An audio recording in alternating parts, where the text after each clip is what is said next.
How to make font size bigger in Android. Hi everyone, welcome back to our channel.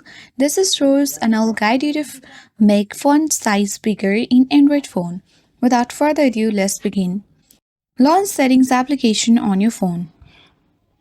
Scroll down and look for the option of display and brightness. Select that. Scroll down.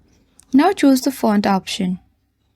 Here you can easily see the font size at the top of your screen. So using the slider of font size, you can easily make it to default, medium, large and very large. You can easily find the preview at the top. You can even change the font style.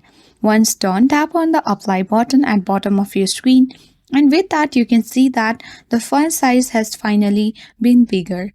So that's all for today. I hope this guide was helpful. If it was, then do like, share, comment and don't forget to subscribe.